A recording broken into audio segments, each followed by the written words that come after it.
All right, good evening, everyone, and welcome to Green White Checkered TV. We are here tonight at Talladega Superspeedway for the Area 51 Superspeedway Xfinity Series here tonight. This is the second to last race of the regular season before we kick off that four-race playoff with the top 8 drivers in the points. So qualifying just kicking off right now. And so you can see the track and ambient temperature and all that there right now. Very nice 69 degrees on the ambient, 78 degrees track temperature. So there should be no issue for the grip side of things here this evening. Got just about low 30s on the driver count, so great group of drivers here this evening. But of course, like I said, with this being to second to last race of the regular season, story is going to be about our point standings coming into tonight. With right now Peter DeBorgia a very healthy 58-point lead over Todd Siebels in second. And then you got J.D. Crow, Eric Laurie, Cody Nagels are tied in for that fourth spot with Eric and Cody. And then we got tied for sixth as well, Vicente and Sebastian. And then right now, just holding on that last spot in the points is Gabe Butler with that big win last week, jumps him up into that number 8 position. However, only 7 points. Only 10. Yeah, 7 points. Math is hard. Ahead of Jay Hilliard. But I'm looking at the points right now. Really, I think it's a 10-horse race as they run, though, because you see Robert Rock there in 10th. Only he's at 130 to 147, so 17 out. Then if you look, it's a big jump, 23 points next to the driver of Bud Steele. So if anybody's going to want to find their way to jump into that top 8 points, they're going to need to get a win, get those bonus points, and have a chance at this thing. In the background, you can hear say that crack can only mean one thing, and that's going to be a Matt Wagner joining me here in the booth this evening. So, Matt, good evening to you, sir, and we've got a good one here in store for us very soon. Yeah, I'm sitting here looking at the point standings. Yeah, it's give me very tight. These final, what is it? About 2 races into the playoffs. Am I correct, here, Gail? Yes, sir. After I say we got So, tonight, next week, and then we are in the playoffs. I've been saying, I've been stressing this. Bonus points is crucial. If you can keep your car clean. I know some drivers have been trying to keep it clean, but the guys who are at the top of the standings, you see that week in, week out with Peter. He's been keeping his car clean every week, getting an extra, is it 5 bonus points for a clean race, 0x race? I believe so, that is. And is propelled him up to the top of the standings. Yeah, so yeah, exactly. I mean, Peter's just been a monster this season with, like I said, with those results. And yeah, I mean, to be able to build up a 58-point lead, it's gonna be one of those things you feel really good about that. But then once we get to race number 9, he's gonna be thinking, he's like, oh man, where did all my point lead go? So that's, I mean, but that's how it is. As say they do the playoffs, and obviously a little different here. We don't do the elimination or anything like that, so it will be just those top the basically who does the best out of those final 4 races of the top 8 that make it in. So that's going to be how that championship is decided. But you're right, though, Matt. Say bonus points always critical. Of course, the 1 point for leading a lap, for the pole, for leading the most laps. But you're right, though. I think again the biggest one, then the easiest one. Well, maybe not easiest, but realistic one to attain, though, trying to get that clean race. Yes. That's big. I mean, I go back to Thursday's race where Gabe Butler was able to pull off the win after a big wreck on the final lap. He was the only truck in that race to have an incident-free race, so gets the win and pockets the extra points as well for the incident-free race. So it Right. just goes to show. I mean, he was able to collect it all that night. Well, it goes to show you that number one is track position. These drivers, number one thing, they got to qualify up front. That's what we're doing right now. Well, qualifying is just about over, about 5 more seconds here, and hopefully we'll see maybe a surprise up the front, but really not. Yeah, we'll have to wait and see how everybody cycles through. But you're right, though, qualifying just completing here. So, Matt, let's go ahead and pull up those starting results here for tonight. And sure enough, on pole position, second week in a row is going to be that number 1 of Gabe Butler. He's getting the pole once again here. So that number 1 car starting from the number 1 spot, Sebastian Marin, going to roll off next to him on the front row. And then row 2 got Cody Nagels, Eric Laurie. Row 3, J.D. Crow, Vicente Guerrero. So I say you got a couple teammates there in row 2 there with the 06 and the 14. Then Paul Sheldon, Zach Workman, Donald Stewart, and Robert DuPont rounding out our top 10. 11th to 12th, you got Dean Wilkinson, Pierre DeBorgia, some really good talents right there. A little further back maybe than where they'd like to be, but definitely keep an eye out for those guys. And we continue on. Then you got Seth Gruber, Bud Steele, Andy Brigante, Kevin LaChance, Derek Walker, Taylor Toller, Derek Gilroy, Joseph Morales, our top 20. And then you go down, continue on to Robert Jordan, Brandon Briggs. And then we start to get to those drivers that did not put down a qualifying lap. They're starting off with that 89 of Joshua Gathright, Jimmy Crow Jr. there in 24th. And then we continue on. You got Diego Vazquez, Robert Rock, Keith Horner, Bob Fitzgerald, Dan Harrington, Randy Miner, Todd Siebels, Charles Sanchez, and Richard Sanchez in 33rd. So those will be our 33 starters for this evening's event. But like I said, though, with that number one on pole position of Gabe Butler, so I'll say he's continuing that streak. He's really kind of come to life late here. Actually joined this series a little bit late as well. He was kind of just running as in-race admin. Then at some point they're like, hey, why don't you just race these things too and worry about the points and or the kind of the admin stuff afterwards? And it's like, okay. And he's come in here and he's kind of taken that thing by storm. So whoever suggests that might be regretting it a little bit if they're on the outside looking in here for that top 8. Yeah. I posted a picture in our Discord here. Not many people can see that, so I put a picture of a goat, for Gabe Butler, because as we see here in the past couple of seasons here on Area 51, Gabe has been the guy to beat, like every race he's run. He's the guy to beat, bar none. Yeah, he's just a monster. You're exactly yeah, he right. is, and Sebastian, and then. It's just crazy, I get in these races and try to beat those guys. Hey, what can I do to beat these guys? And no, it's gonna be quite tough. Yeah, exactly right. It's a very, very difficult group of guys to beat. And the thing is, like I said, and it's not even just the outright pace, it's the fact that he does everything he does. And then, like I said, like on Thursday's race, completely clean truck, the only truck to stay clean from green to checkered there. And like I said, that's not easy to do. Especially like a track like Talladega where you're going to be 3x3 more often than not. So he knows when and where to put that car, when it's time to go, when it's time to ride. And that's just what makes him so dangerous, of course. And of course, also, you got to think about those green flag pit stops, in and out, hitting your pit stall, just does everything well. And yeah, that makes life very difficult for these other guys to try to get the win here. All right, there's a couple key guys I probably want to focus on the race here. You got the 02 of Seth Gruber starting there in 13th place. He's also a very good pusher and usually a pretty good threat when it comes down to crunch time. Yeah, Seth definitely one to watch. The question will be who he's able to team up with this evening. Not sure if he's got any formal teammates, informal teams, so we'll have to definitely keep an eye on him in that 02 Supra. But you're right, though. And saying again, we talked about the strategies, too. Again, look at the only car that looks like right now rolling the apron, saving a little extra fuel, is our leader in that number one machine, Gabe Butler, just trying to get every drop, because this is, if we go green, Matt, it's right on the edge of a two-stopper. So, again, in any bit you can save here during this opening stint here is going to be for the best. So we'll see, though, as Gabe Butler, Sebastian Marion going to lead the field as pace car heads off. And then they will get to that start-finish line to get this thing underway.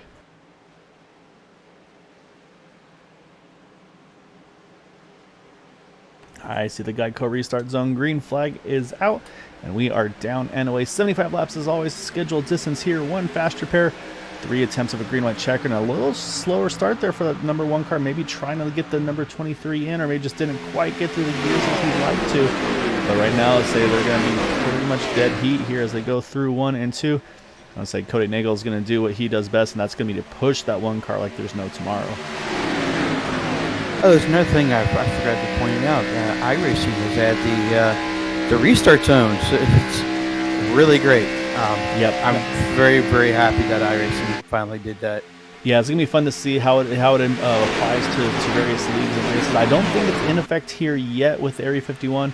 I think they opted not to make the rule change in the middle of the season, but you're right, though. That will make a big, big difference because you won't be able to make those big jumps on the starts right at the pace car jumps in. So they will keep things a little bit tightened up, and everybody will be ready for it.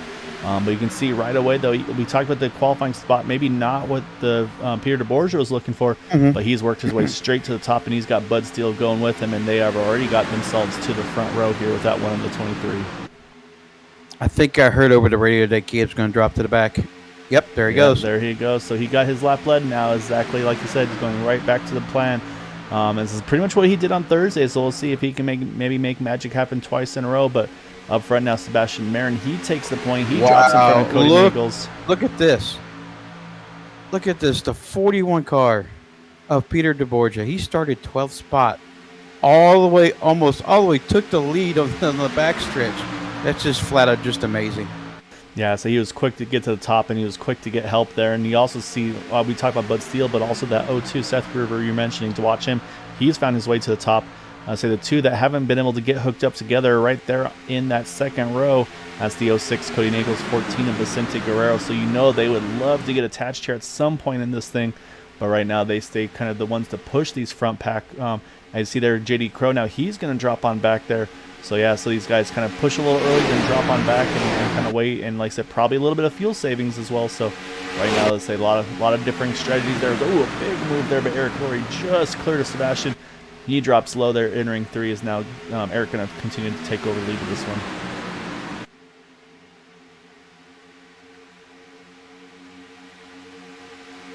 Oh man, this is pretty intense here. I'm just watching the 07 trying to push. You see, can he get Vicente Guerrero to drop to the inside? No, he cannot clear. Yep, enough to get Vicente a lap led though, so that's always big. We talked about the bonus points, Matt, so that's one in the pocket for Vicente. He doesn't have to stress about that anymore tonight.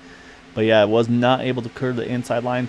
And that's where now, you like said, the 07 though, Robert DuPont, he's got to be careful. Can't get that car too hot early.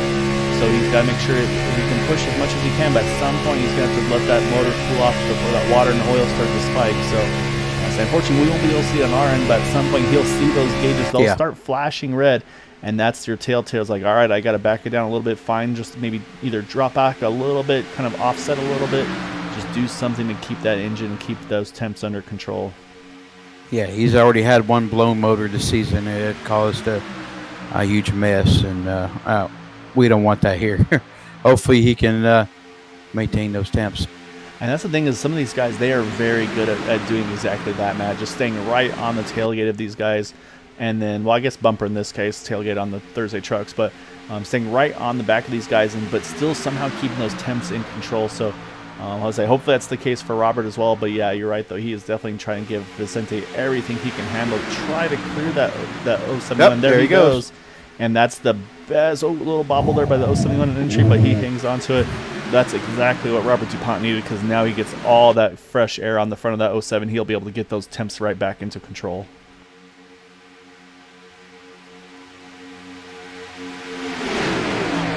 I don't really talk about Paul Sheldon really much. Let's see if he can get that 07 here to lead a lap here. Yeah, I say Paul Sheldon, one of those 2W drivers. You're right, though, started towards the front here, started 7th, currently running in 4th. So yeah, a really good opening stint for Paul here. And saying, as you see, there goes Eric Laurie. I think he got his lap lead he was looking for. Now he's going to drop on back, and that's going to, I think, really help that, like I said, get that 07 up front. There he goes. He hops. Ooh, that was really close there. Whoa. Yeah, very close there. As I say, look and see the 02 is dropped to the very top, and look, he found the 20 of Derek Walker there. Now we'll see if the 02 and 20 work there. Looking, there goes Sebastian Aaron. He's going to hop to the outside of Robert DuPont. And man, they just dropped that 07 car. Wow. But here's the thing, though. I'm looking, you see who also went up there. That's the 06 of Cody Nagel. So watch at some point here. Maybe Cody and Vicente, do they try to get hooked up, or do they maybe at this point maybe try to consider controlling both lines? It's early, of course, but it's always nice to be lined up with your teammate if you get the opportunity. So we'll see what those two do. But you're right, though, that third lane hasn't surged anymore for a little bit. But like I said, they've kind of lost the car counts. But you're right, though. You've got the 02 and the 20. And there goes the 6 of Bud Steele. He's going to try to jump into that third lane. Maybe he can lead these two guys up front. So that is a very smart move by Bud Steele there. You got one of the best pushers that I know that I've raced with, him right on your rear tailgate there. I wouldn't be surprised if he comes out and takes the lead here pretty soon. Yeah, no, it's like if there's a person that do that with, you're definitely spot on. The O2 definitely one of the best pushers in the series. I say, of course, we always put a lot of focus on him and his brother Patrick. I say Patrick not here this evening, but I say it's definitely not to sell Seth short by any means, because you're right. I mean, it doesn't, as long as it's someone that he can feel comfortable with, Seth can push with the best of them. So it's definitely going to be one to keep an eye on. But we mentioned maybe the teammates trying to get lined up. Sebastian Marin, while we were talking about that O2 car, Sebastian went ahead. He hopped to that middle lane and once again splits up the teammates here. So Cody and Vicente still have yet to be able to try to get locked onto each other here at this point in the race. Almost check out where our second place in points guy, Todd Siebel's at. Where is he at? So knowing Todd, he's probably doing Todd things, and that's exactly what he is doing. He's kind of cruising in that mid-second pack right now, about 22nd position. But it looks like they're starting to make a little bit of a push, try to get themselves just a little closer towards the front here. Maybe starting to feel that interval was not as comfortable as they're looking for, although he's got to be careful there as his teammate blinks out for just a minute there in the 101 of Randy Minor. Looks like it clears up now, though, but looks like, yeah, so you definitely got the kind of the TW brigade, if you will, a bunch of them here mid-pack. Randy Minor, Todd Siebels, Dean Wilkinson, Richard Sanchez. They're all right here together. Also, Charles Sanchez right there as well. So, yeah, they're all right together. So right now, the odd man out was, like you mentioned earlier, Paul Shelton at 52. So he's kind of the lone TW right now that's decided to try to push here early on. I'm really surprised that 6-car head. Wow, the momentum up in the top lane just really wasn't there yet. Well, I'm also quite surprised. I think it's just the strength of his inside lanes as well. I mean, you look at those two. I mean, you see how well Paul Shelton's been pushing Cody Nagels. And I think also Cody was able to push the 23 to the lead in front of that 14 while we were looking a little further back at the TW drivers. But I mean, yeah, look, you got Vicente pushing Sebastian. I mean, that's a very strong duo right there as well. But again, now I gotta start thinking about those guys that have just been kind of cruise control here, just kind of sitting in those pockets. And I said, I go straight to that 18 of Zach Workman. Haven't talked about him there in that Instacart battery Supra. Say again, kind of the Interstate Batteries throwback looking paint scheme there. Really love the work that he and Peter did together on that one. But I think he's just been cruising that inside lane, saving fuel. And then also I think similar situations there for Donald Stewart. And then, like we just mentioned, Peter DeBorgia, I think he's doing the same thing as well in that number 41 Extra Life car. So I like what I see out of these guys. I think that's the right strategy to do here at this point, because again, you got to get to, I think, lap 25, 26. That way, if we stay green, you don't have to risk that third pit stop, I should say, to be able to make it on the distance that you're aiming to do.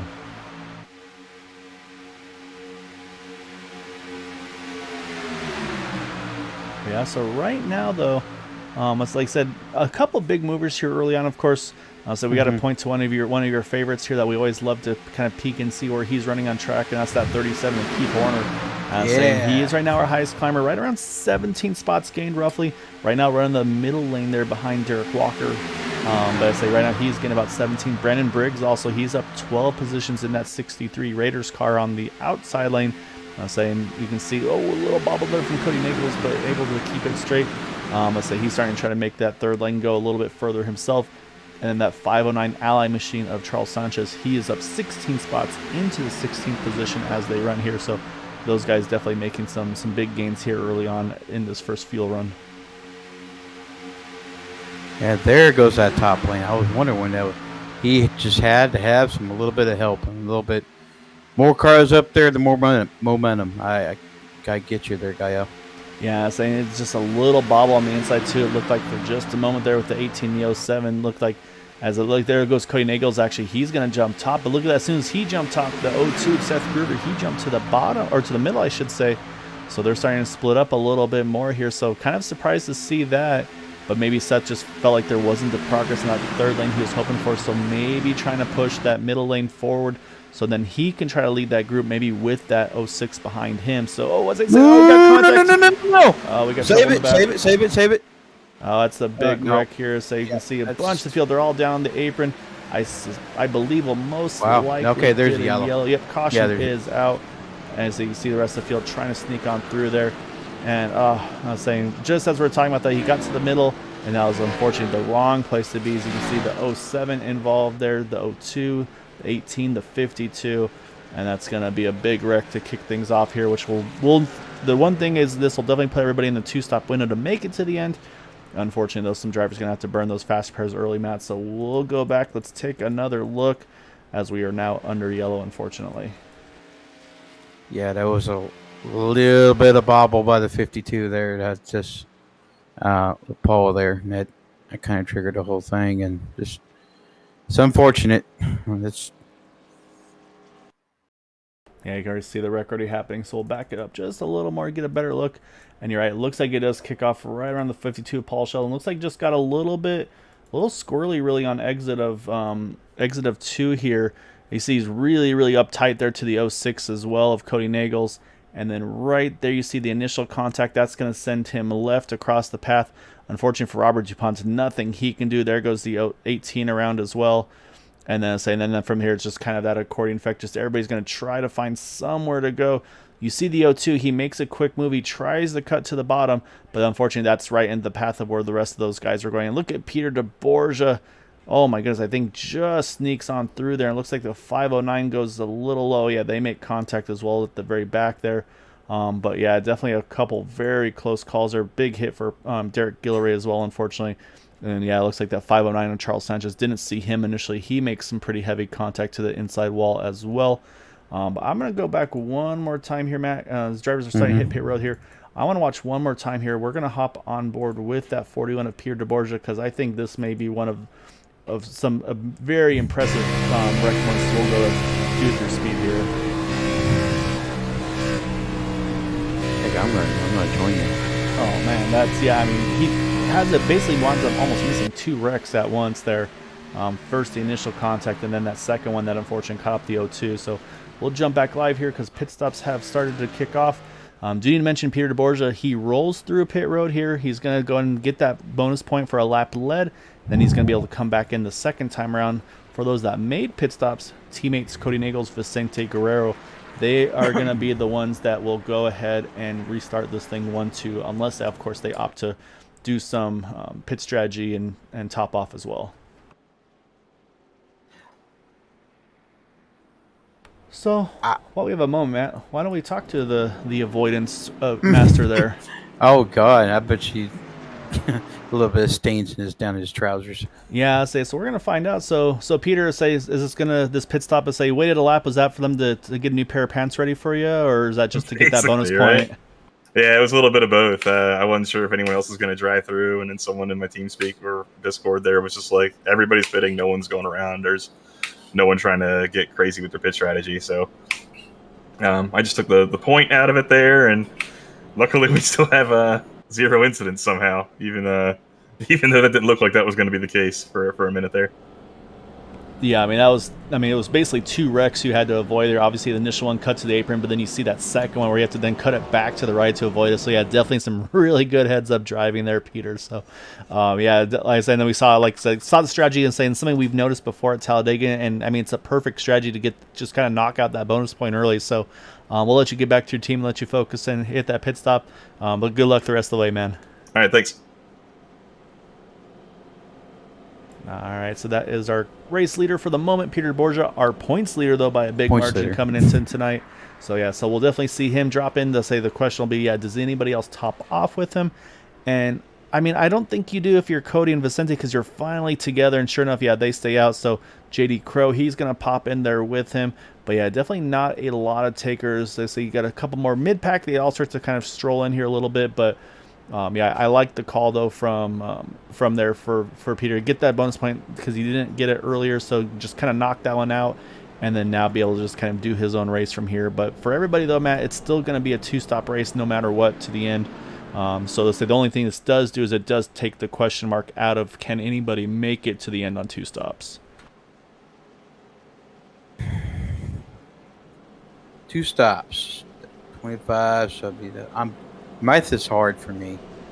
Oh yeah, it's definitely not my strong suit as well. So I always get nervous when we're right on the edge of a fuel mileage. I'm like, uh-oh, I got to do some math here. But yeah, so I mean, right now though we're on 16 of 75. I think the answer is no. No, everybody can 2-stop it to the end, but nobody's gonna be able to 1-stop it at this point to the end. No. Basically, I think the furthest Definitely not. anybody's going to go is to about lap, let's see, we're on 16, 17, so probably about, like, what, lap 40, but that'll still leave you 35 to go. So, yeah, nobody's making that number. No, there is absolutely not. uh, I may be thinking a little bit outside the box here. Maybe pit early and get away from everybody else and make some time up. Like get a big group together. Gabe and them, and just click off lap after lap after lap, and how strong they are all together. Yeah, that is a really good idea too, Matt. As I say, that does have the opportunities here. This is where it does change those two stops because, like you said, do you split those two stops evenly and kind of just split them in thirds, or do you maybe run one as long as you can and then try to make your last stop as short as possible? There's a lot of decisions to be made here, and something that I've learned in racing with these guys. The biggest one, of course, is can you make enough on one can of fuel to avoid plugging that second can, as that really shortens the length of a pit stop. And so that was one of the big things I learned, which, I mean, and it makes perfect sense. I mean, you think about it, you got to release the can, put the new can in, that's going to extend your pit time. So if you can just stay with the one can, it's definitely, I think, the way to go. So we'll see what the strategies are. Again, this is all based on things going green to the end, but what we do have, though, up front, teammates leading Cody Nagels and Vicente Guerrero. Cody has control. We'll see if they decide to jump a little early lineup, or are they going to try to continue to lead these two lanes here as we get back to green, starting lap number 17.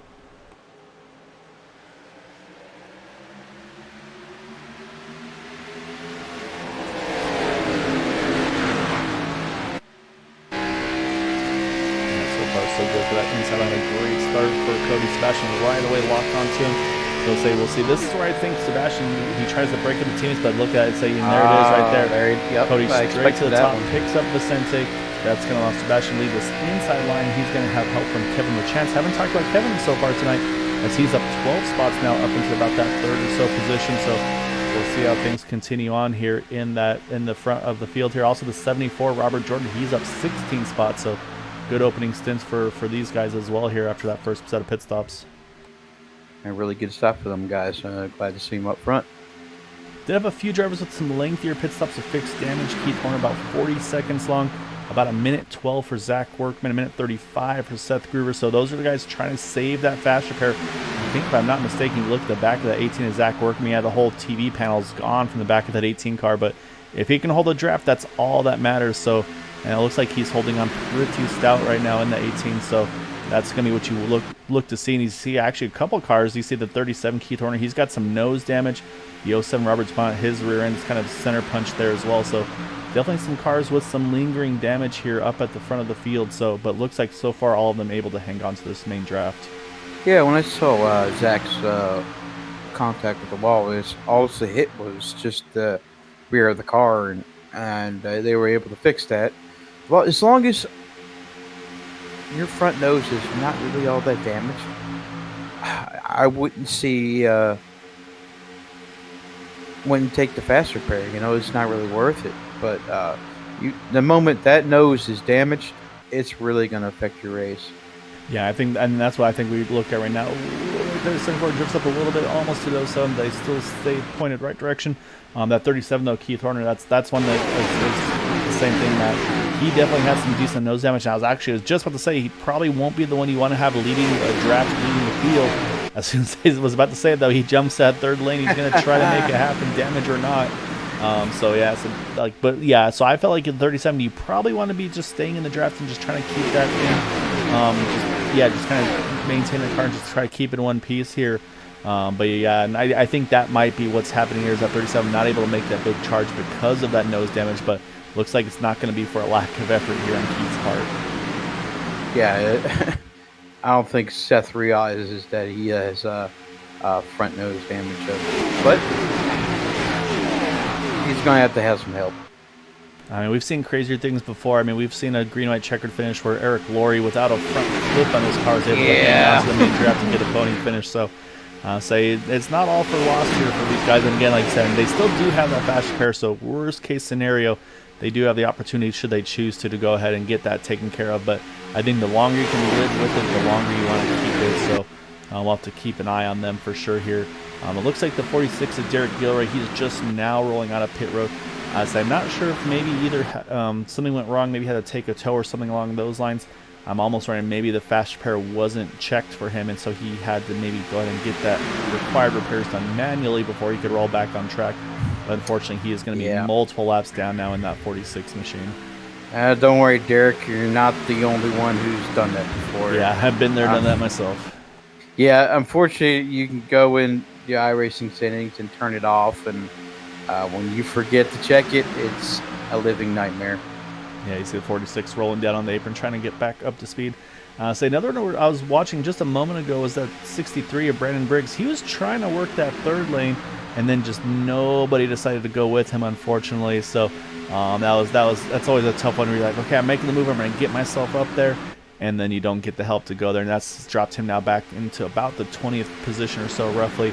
As I saw him, I saw also another viewer there on YouTube as well, with the mention of Zane Strong. So definitely pretty cool to see those guys again supporting things outside of their own causes. So definitely a top-notch classy act by Brandon there as well, and also Cesar saw you in the chat as well. So definitely appreciate you guys, and really cool what you're able to do to kind of try to give attention, give notice to those that need some stuff more than we do here. How about some lug nuts in the chat? Do we see any Derek Walker fans in there? We got a couple in here. As I said, that though, Vicente Guerrero, though, he jumps in front of his teammate Cody Nagels. They continue now to lead on the inside line. Yeah, we got some not so common sense over here at the beginning, as well as Skylo. So definitely appreciate you guys being here and supporting us as well. And then of course Karen rooting on her son Seth. And as unfortunately, it was pretty much right at the time that the incident occurred, but Seth bouncing back quickly, though, still in the top 10, up into 7th in that McDonald's All-Day Breakfast 02 Supra. And then, of course, I say on the buy side of things, our buddy Chris Django also hanging out as well. So good to see you here as well, Chris, as we start lap 23 of 75. As there goes teammates, they're actually going to split up here, one low, one high. I say they're just going to try to see if they can keep control of this race for the time being, because right now it's kind of settled in a little bit here, Matt. It's pretty much just 2x2, but I'm looking right now. Look at the 37 Keith Horn, though. He tried to make those moves early, but he's starting to drop back, maybe not able to hold that draft without being locked onto the back of somebody. So I think he needs to find an opening here on the bottom soon and just try to tuck in line.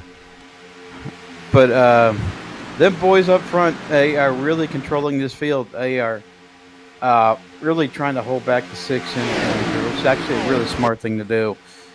Just try and control both lanes. Pretty soon, there's a little bit of pop on the 14, probably 23 sending a message, hey, we don't get popped up by here. But I'll probably look for the 23, try to cut up right in front of the 06 here at any moment. Yeah, I think if he can get the push just right. I think that was what he was trying to do right there. Was he saw he had a little bit of momentum. I think he was trying to shove Vicente where he would clear himself on the 06 of Cody Nagels. But you can see, instead of doing that, Vicente said, you know what, I'm just going to pick my teammate back up and said, you go ahead, you take that outside line.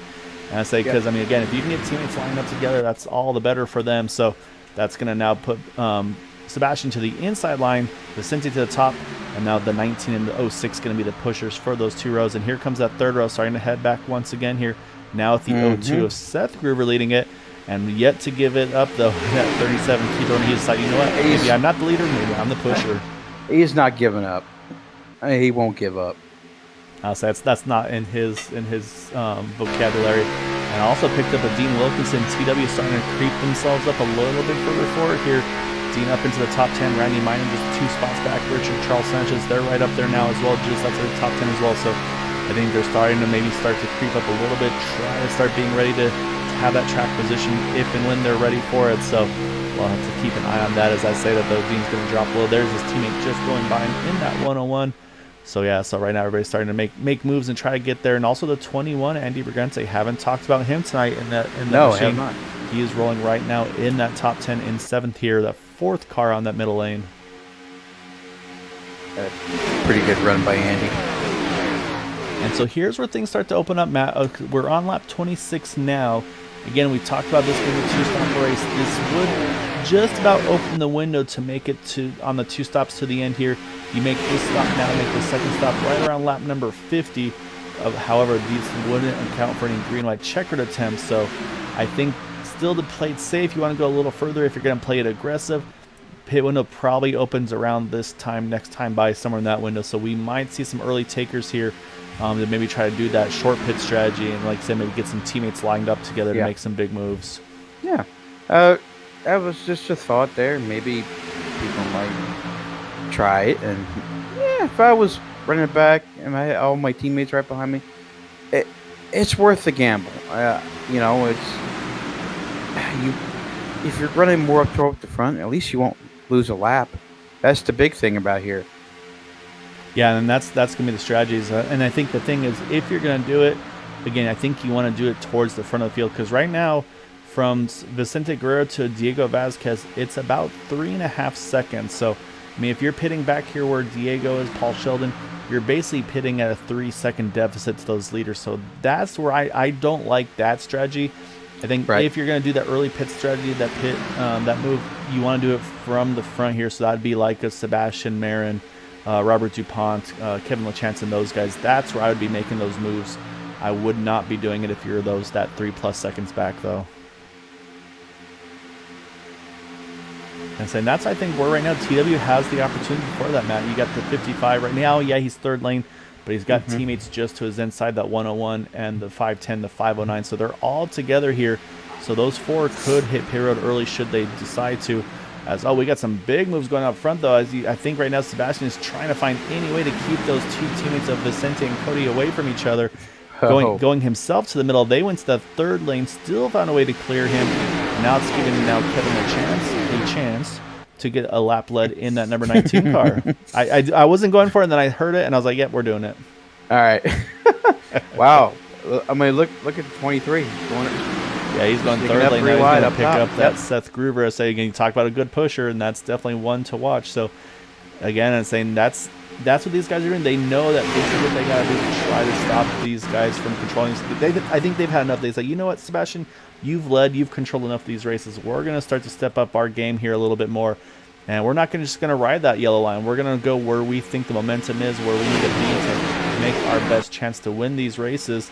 So yeah, I say we're only on lap 29 here, but these guys, big move there, a little bit of contact to 02. Yep. I think with the 6 possibly, but he saves it. So great job by Seth there. Yeah, what it was is Seth Gruber was occupying that second lane, and Seth Gruber was already there, and he had to quickly back out of it. We'll see what it caused a huge wreck, but great heads up by Seth there and not causing a big accident.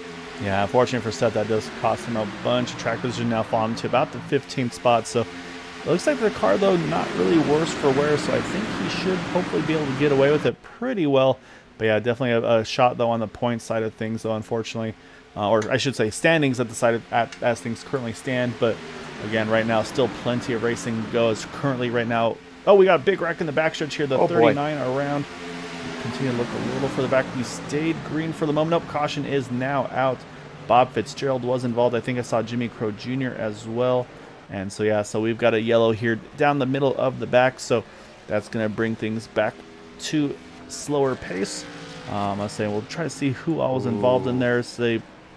Not sure, but we'll go back. I know for sure Bob Fitzgerald. Let's go back here, Matt. Let's take another look here. That was a push gone wrong. So we're looking at, I think, around Todd Siebel's in that 45 machine. So we'll watch him as we come out of turn number 2. Oh, no. 89. Second in points. The 89, I think, tries to squeeze a gap that maybe wasn't quite there. And then just Todd Siebel's, he just pancakes the outside wall. Then that comes right across the track. And, right into the side of Jimmy Crow Jr. Nothing Jimmy could do there. And then you see a little further back there, everybody else is just trying to make some avoiding action there. To make sure they can try to get through this incident. As you see, looks like Gabe Butler has it clear, but then gets into the back. You see the contact from the 08 there of Bob Fitzgerald. That was where Bob got involved. You see Eric Laurie having to do some drifting in his car as well, the 071. So, and then Diego Vasquez just pretty much he puts the brakes down and he's able to get around that. So probably some decent damage for the 45, the 39, the 08, and probably actually the 1 machine as well. Gabe Butler, a little bit of rear damage there. So we'll jump back live here, though, because for Gabe, though, unfortunately, that probably will get rid of his incident-free race here with that contact in the back. Because we'll take a look at the back of that car, and say it's definitely pretty sent in there. So, yeah, we're under yellow though. We're gonna go up front though because we've got pit stops here. Yes, sir.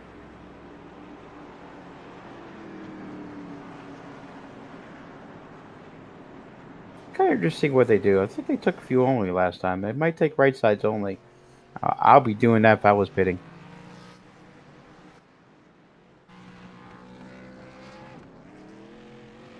Yeah, it looks like a mixed bag. Looks like 2 for Vicente and Cody, 4 for Sebastian.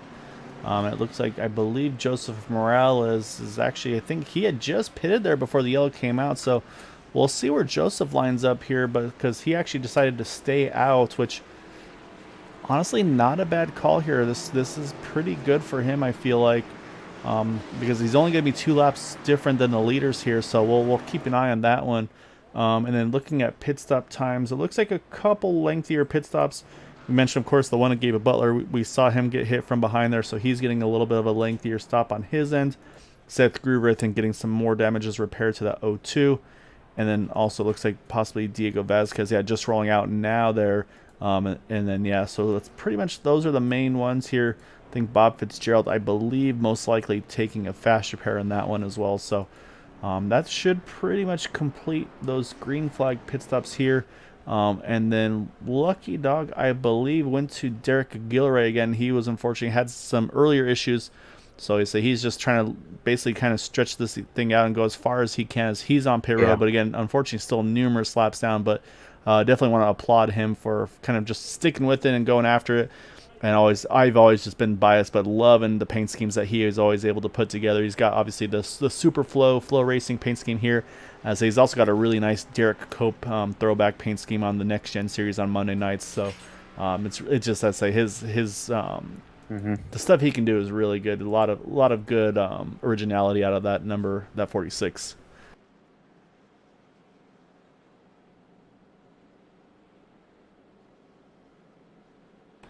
All right, let's see. Should we bother another guy here as we get to one to go, Matt, or should we let them be? I think we should let him be for now. All right, well, we'll leave these drivers be. We'll see if anybody's going to top off here as we come into the pit road. And sure enough, Sebastian Marin, he's going to lead. Looks like a lot of TW drivers onto pit road. You got the 33 of Taylor Toller. Haven't talked about Taylor too much tonight in that Skull Bandit. So he's rolling in as well. And then, yeah, a bunch of other guys here all hitting pit road as well. So pretty much it looks like about the top 10, 15 are about to stay out here. It looks like Paul Sheldon and Charles Sanchez, I think, is going to be the last. Actually, looks like about 12 drivers staying out here, not topping off, which means, Matt, we're going to have a very long line of drivers now that are going to go ahead and have to restart this one single file. I was just looking at our second place in points guy. He looks like he opted to take that fast repair. I tried to get the repairs for it. Looks like just took a lap and car wasn't up to speed and take that fast repair. But that's it may bite him, it may not. We'll find out. Yeah, I mean, I think probably the amount of damage probably had to do it, unfortunately. So we're going to restart this thing, Matt, just outside of 40 to go here. 41 at the restart here. We're going to start this thing at 34. And so, yeah, so now is going to be, I think those that are topping off here, again, does that maybe put them in a position to maybe short fill that car just a little bit less? And again, this really does open up the window, though, because again, now at this point, we should be one stop to the end to make it no matter what. So drivers should be able to basically split this thing around 21, 22 laps, of course, or maybe try to run full 24, 25 laps to make it to the end and then have a little bit of a buffer for green, white, checkered. Again, though, this is all based on things going green to the end. So we'll see. So we haven't had a green flag stop yet tonight in that race. Again, though, everybody pitting at 31, 32, except Joseph Morales, who had actually pitted at 29 under green. That caution was a perfect opportunity for him to regain that lost track position, so he's going to restart P3.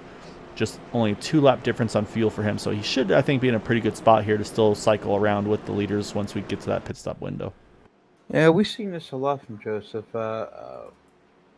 Like not to pit or stay up front, and the last couple of races, it actually played out for him. So he got lucky when he pitted just in the nick of time when the caution came out. That's just amazing.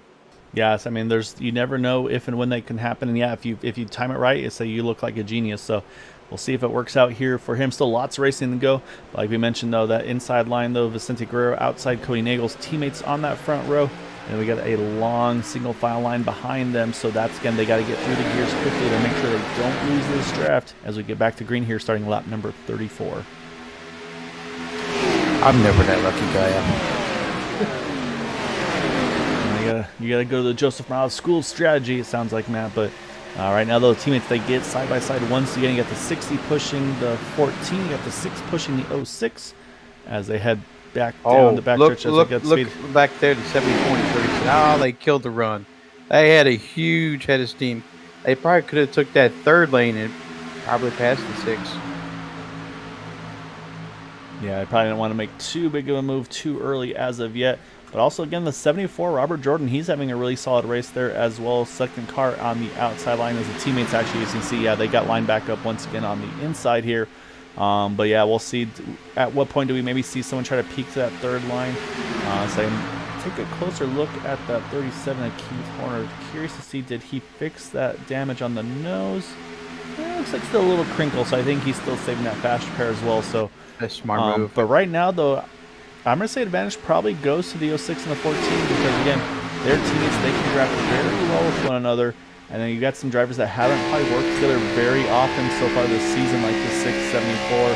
So I think that could be an advantage that goes to the two on the inside line. But as soon as I say that, though, the 74 gives a good push to Bud Steele there as it went down the back into 3 here. So again, just it gives these drivers more opportunities to work with new drivers, get familiar with other drivers. But you can see right there out of 4, though, that 74 just drifts up a little higher than the 6 maybe he was hoping for.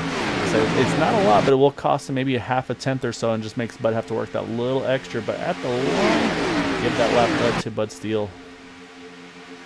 Yeah, we've seen this a lot at Vicente and Cody Nagel's. Actually, for the past couple of races. Vicente being a lap down majority of the past couple of races, but, but him coming back and taking that podium was just great for them. Them controlling this race is just phenomenal. And they keep continuing that run like this. The championship is well in their grasp. Yeah, so they're missing their third in command as well. BK Anderson not here tonight, so he'd be a big help for those guys as well. But right now with the two of them in those IROC livery cars doing a really good job here at the moment. But and that's another thing too is, again, the power in numbers, but also, of course, I mean, they got to have the talent and the ability.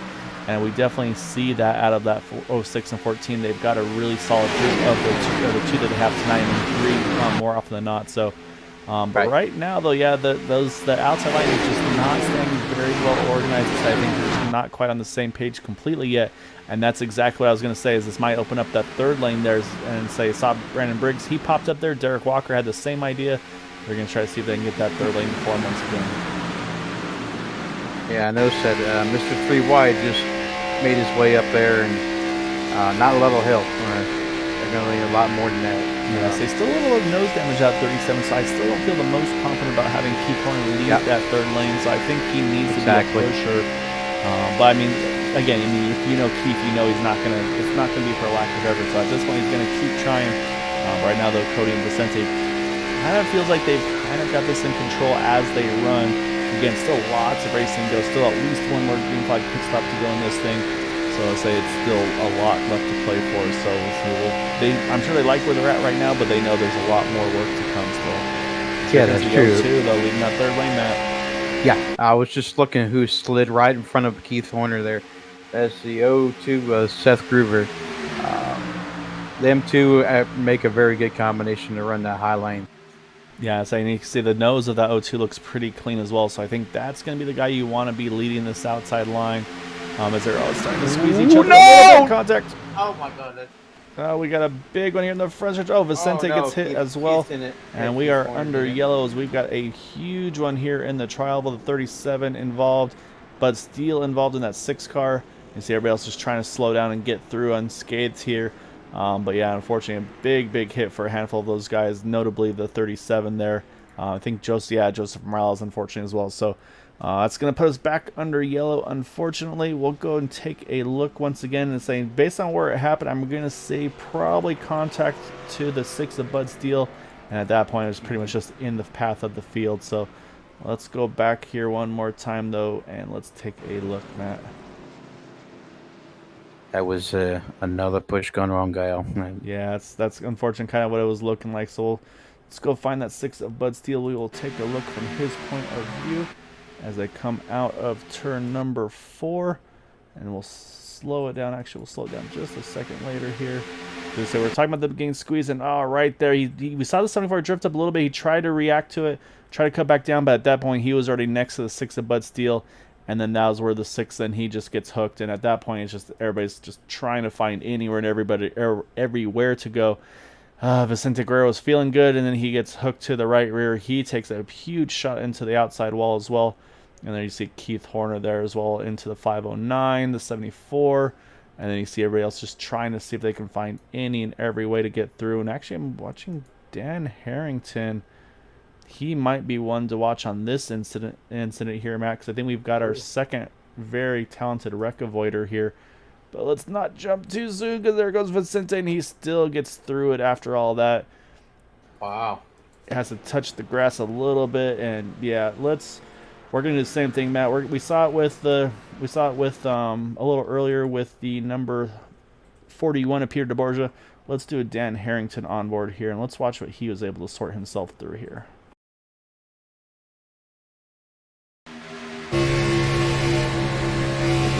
We'll watch that number 82 get through this one, and then we will give him a little bit of trouble afterwards as well and have a chat with him in that Red Wednesday.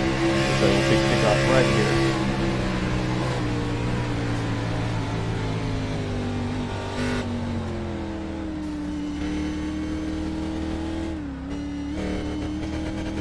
That very, very impressive stuff by Dan Harrington there. Wow. Now say we'll jump back live as it looks like Cody Nagel's going to win the race off of pit road. Let's pull up that Dan Harrington. Let's do it. I want to talk to him. Wow. Look at that.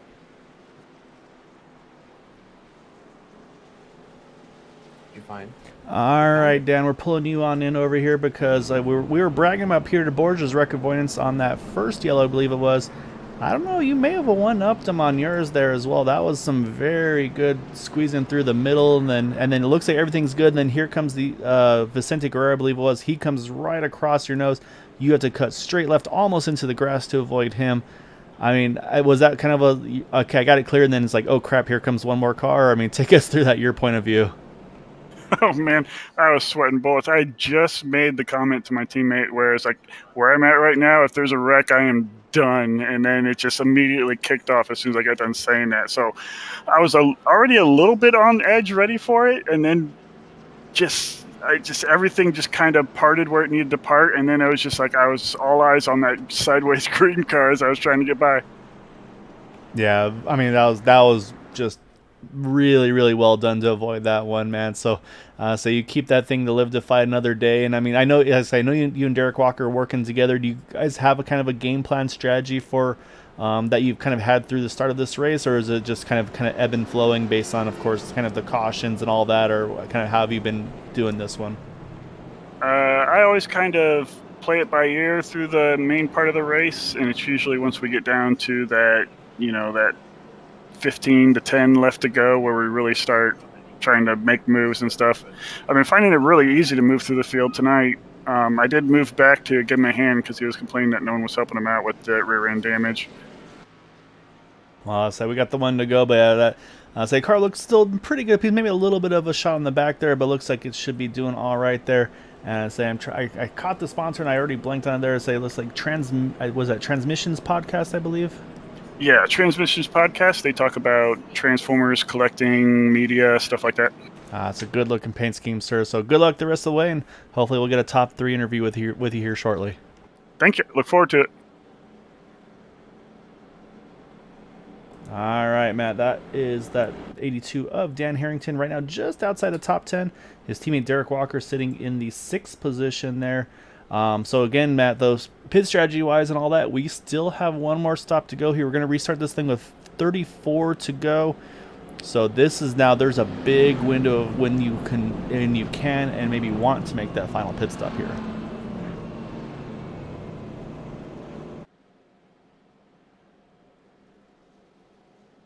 My mic went off. I apologize. There you are. Yeah, here I am. So these guys could actually just come in for like a quick splash of fuel. Yeah, I'd say this will definitely be, I think, a 1 can or less pit stop like we've been talking about.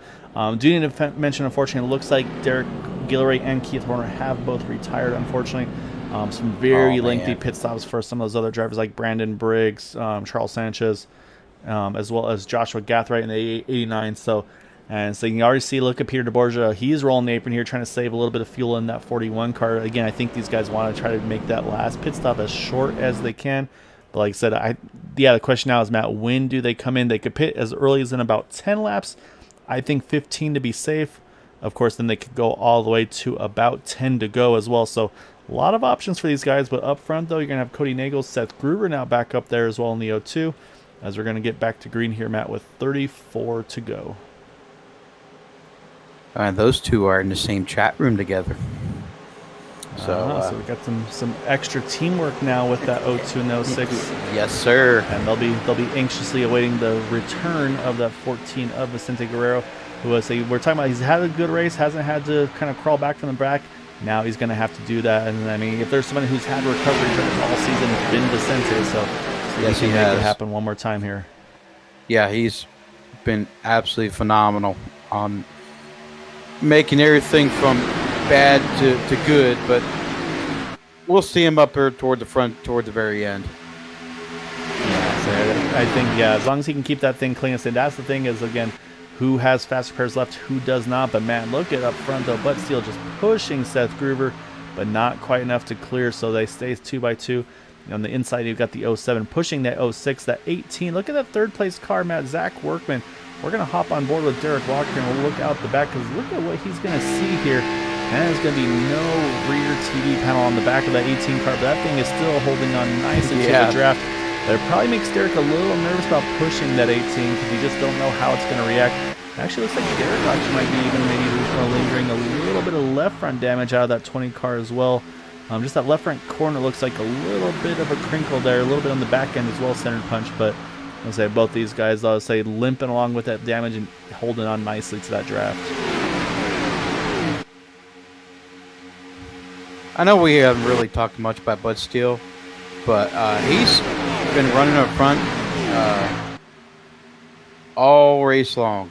And I mean, he just really good job. Yeah, I was saying, I mean, he just got killed in that wreck, had to use his fast repair, but he restarts right up front. And is that going to change his race plan here, Matt? No, not one bit. Right up front, shoving and pushing and trying to find his way to get to the front here. So I say Bud's basically like, you know what, I'm just going to be aggressive, and if it works, it works. If it doesn't work, at least I was trying. It looks like is kind of the way I'm seeing that 6-car run right now. Yeah, it kind of looks like to me, it looks like the 02 and the 06 are kind of controlling both lanes, as you would say. Yeah, saying, I would say that's probably the right place to be at this point. You see that lime green car, Vicente Guerrero, he's starting to peek into that mix as well, look into the middle, now jumps to the top here. But right now, not a lot of help up there. It's just the 55 of Dean Wilkinson. However, if there's a car to work with, Dean would be a very good opportunity. And I think if you see Dean, if he gets some more momentum, there's a car not too far in front of him. I believe maybe Randy Miner in the 1-1. He could jump to the top as well. So we'll see if this changes anybody's strategies. But again, I was going to look and see that 19. He saw that third lane coming. He's thinking about it. Looks like, he's thinking about it. Yep. Does he do it? Nope. Yep. He's got almost contact. Yeah, so that's the one thing you can't do. You can't be indecisive there. Say if you want to lead that third lane, you got to jump up and stay committed. You can't kind of jump in between both lanes there. So at some point he's going to have to make the choice. Unfortunately, otherwise that choice could get made for him. But looks like he's opting to stick with that middle lane.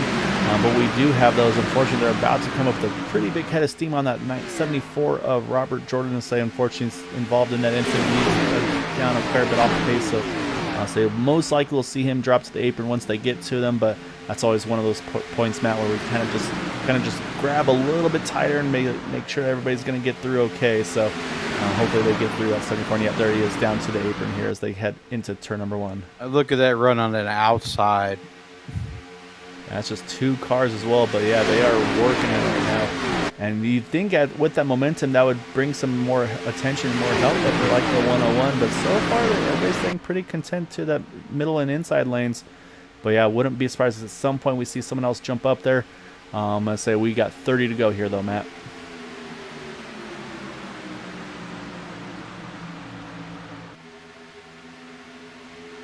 I really thought that was a real blown opportunity by the 19 there, by Kevin LaChance there. Yeah, it just depends. I mean, because like some people, it's too early. I'm not ready to make that move yet. Maybe wait till that final pit stop. So we'll have to wait and see. Right now, Vincente got in the wall just a tad. Yeah, it looked like the middle lane drifted up a little bit more than they maybe meant to, and yeah, I think that third lane had to react a little bit to it, but. You see Cody, though, he's up in the middle lane, I should say, picking up that 0-2. I say sounds like kind of potentially informal teammates, if you will. And that's going to allow now Robert Dupont to try to get that push on the inside line with Zach Workman as the pusher. So we'll see what that second line do. That really hurt that third lane, though, Matt. Or like you mentioned, though, when that 14 and the 55 got separated there. Yeah, boot knockers talked about Zach all the time. And they really wanted to help Zach and try to get him a win, and here he is in position with about 28 laps to go here. Yeah, I say right now field's spreading out just a little bit here. I say JD Crowley's going to probably start to hustle just a little bit more here. As you can see, Gabe Butler trying to get to the back of that 5 car, probably try to shove them just a little closer because they're about 7/10 off of Jimmy Crow Jr., who right now is kind of the tail end of this lead pack. So I think we'll see probably just a little bit of urgency from these guys pretty soon just to get to the draft. And like Look I said, at that outside line, Kyle. Here comes some TW teammates, Randy Miner and Dean Wilkinson. It's what we thought we'd see earlier, and here comes the 19 now. He's decided to jump up top there as well. Wow, Randy Miner right up there, man. Dan Harrington, he's going to pick up top there to check that third lane as well. And let's see what they can do here, man. Do they have enough momentum? I think the 19 probably just needs to get a little closer to help momentum. That was really close between 02 and 07. Yeah, 02, 07, almost contact. There for a minute. Yeah, that was a close call between those two, but they hang on to it. And again, though, I think that's just the reaction of the middle lane dropping to the inside. And again, you're in the 02 of Seth Gruver. You're just pretty much fully focused on pushing that guy in front of you. So if he goes down, you go down, and we've seen it from time and time again, Matt. That is a pretty common theme for those incidents, but they were able to react just in time. But man, that TW line though, they're starting to make that big move with Randy Miner leading him. Yeah, right now, if I was exactly that. If I was Vicente Guerrero, I'd drop to that inside line, and it was starting to get a little bit hairy up there, and you got. Like I said, guys, you guys start to think about points here. Yeah, exactly right. I mean, and the other thing for Vicente is he's now only a couple of cars away from his teammates. So if they decide to short pit here, because we're going to come around this time, Matt, we're going to get 25 to go. Again, I think it's too early to pit this time around, but that window very well be opening in the next 2 to 3 laps, I would say, safely. And you'd have the 02, the 06, the 14, they could all pit together there and within pretty close proximity of one another, so that could be an opportunity for them to make that short pit strategy like you talked about. Because right now, Gael, we are in that window.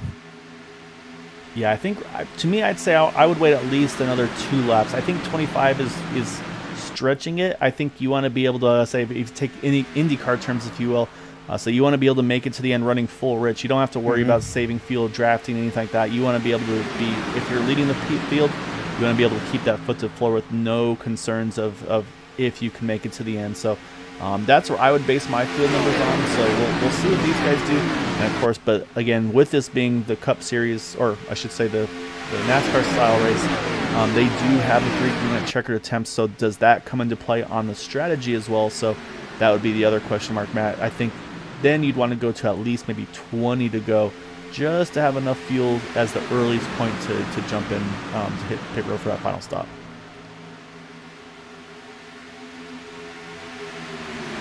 All right. I'm sorry. Go ahead. No, say right now the inside line pretty calm and collected here. Yep. Here they come. Here's some takers. Looks like I think it's a TW party here. Yeah, it's a big group of TW drivers here. You've got Dean Randy, you got Richard, Jimmy, Donald Stewart, Todd Siebels, Robert Rock, Paul Sheldon, all hitting pit road together.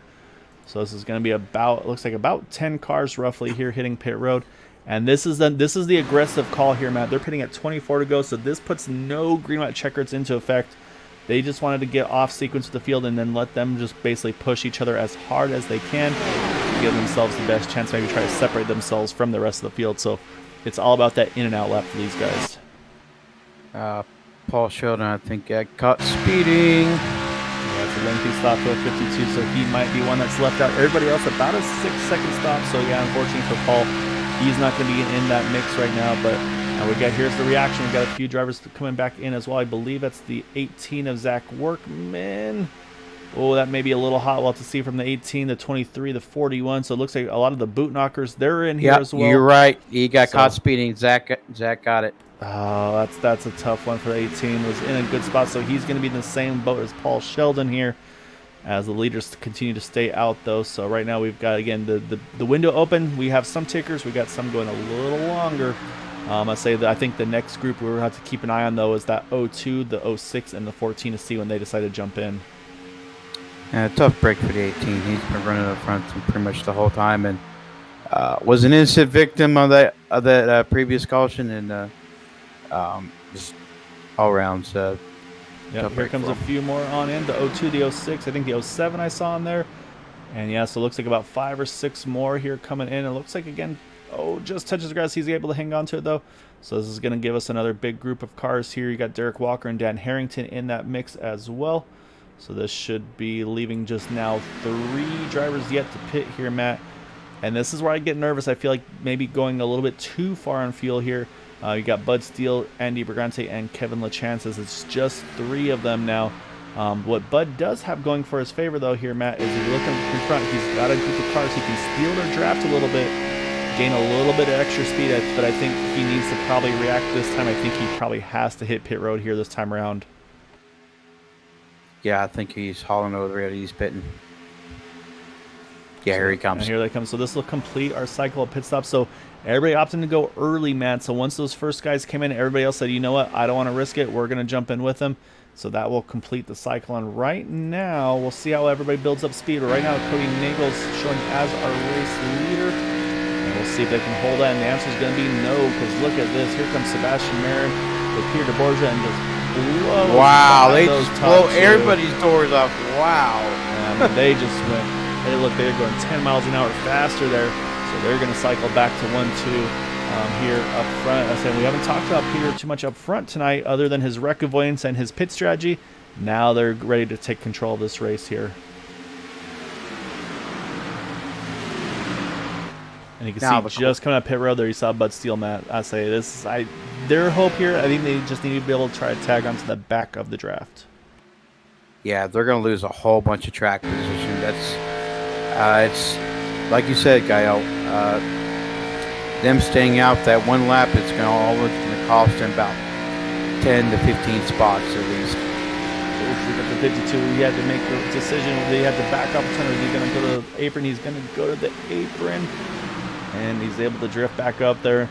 So I was a decision that the 52 had to make there. Because everybody was at different speeds. That's the biggest chance of having those wrecks is when you're at a different speed. Everybody leaving the pits, building speed, full speed, and so the 52 had to make a pretty abrupt decision there and made that aggressive move. But up front, though, look at the teammates again, though. Cody Nagels, you got him, you got the 14, you got the 02. They're all together in the middle lane. You got TW all lined up on the outside lane. Wow. And then you've got the boot knockers, just the 2 of them at the moment on the inside. And then in the middle of this pack, Derek Walker is trying to figure out, hey, who do I need to work with at this point? And right now he's going to opt to go into that middle lane here with Cody, Seth, and Vicente. Yeah, remember I talked about Bud Steele staying in third pretty much the whole entire time. Now he's dropped to 17th spot. But he is in the draft importantly, and he's got a big run head of steam here trying to get up there. You also see Gabe Butler there and JD Crow. They've worked their way up. They're going to jump to the inside, work with those boot knockers as well. You also see the 20 there of Derek Walker. He's got up there now as well. He went to the inside line now.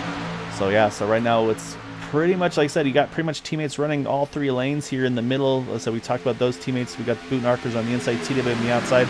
Nice. You got a kind of a rogue Derek Walker here.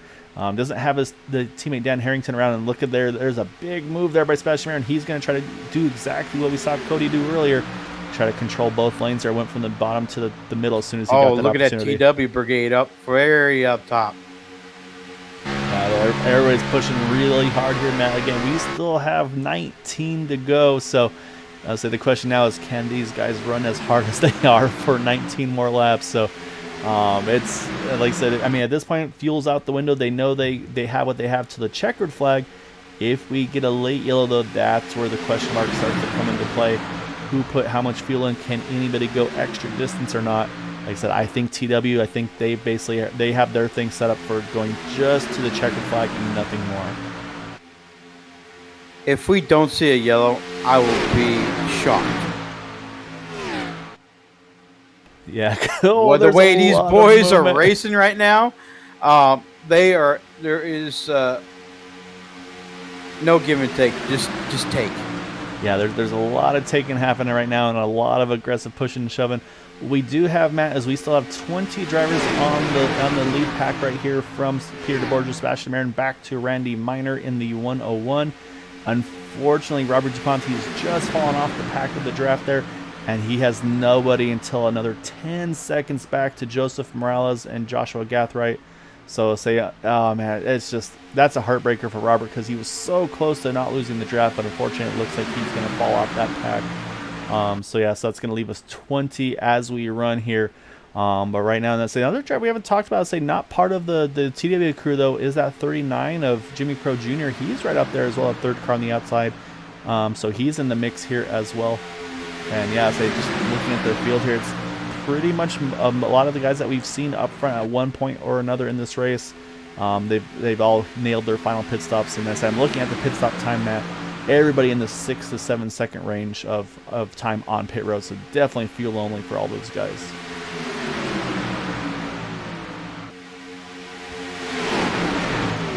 Right now it is a traffic jam going I-95, going all the way up past Philadelphia. It is just clustered.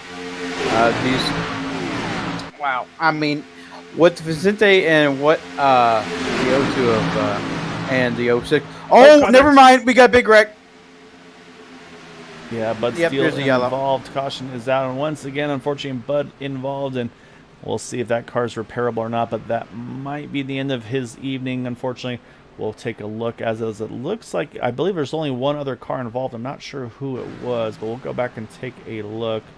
But yeah, it's just from bad to worse for Bud Steele here, unfortunately, in that number 6 machine. Yeah, that's pretty unfortunate for Bud. He's been running in front all day. And so you see Bud in the middle here. Oh, actually, he gets a real big bobble there. And actually, yeah, so Bud just has a big bobble. He dressed up into Paul Sheldon.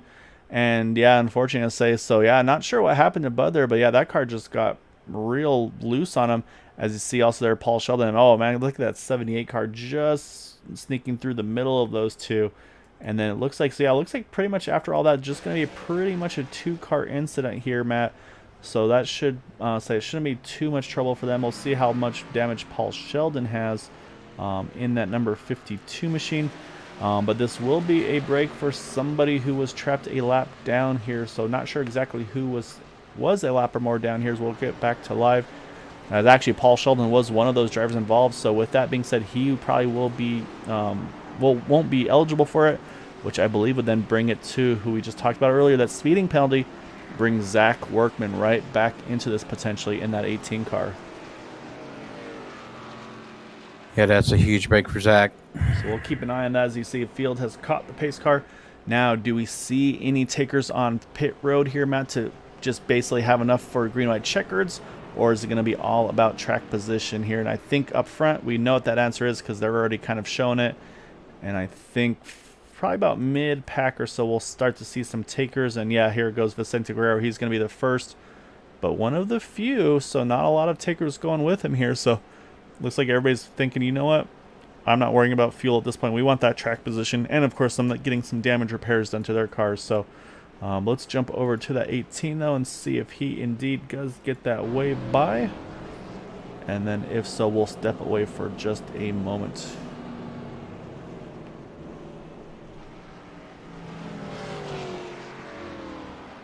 moment haven't. There he goes. Yep. So Zach Workman is going to be the lucky dog. So that's going to put back 27 on the lead lap. So while these guys cycle around under yellow, 14 to go, we will step away and we'll be back here on the 1 to go. So stay tuned for the exciting finish.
Alright, as you can see, the lights are off of that Ford Mustang pace car, and we are going to restart this thing with 12 to go here. So I think this is probably the best opportunity for these guys to try to see if they can kind of get underneath, or basically split up, I should say, Peter DeBorgia, Sebastian Marin, because I mean they were just dominating that middle and inside lines there, preventing Cody Nagels from doing anything.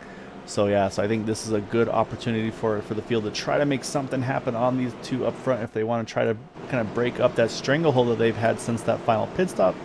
And so yeah, so the question is, do we see where does Derek Walker go? We know the 06, the 02, they will most likely work together. We see some TW guys there lined up. We got a couple of boot knockers there in the 5 and the 1, just a few rows back as well. So we'll see what these guys have in store. We know that third lane is going to be coming back here pretty quickly. The question is, how soon does it happen and how much momentum does it carry? Or can Sebastian Marin and Peter DeBorgia continue to hold the stranglehold that they've had on the field since that final pit stop?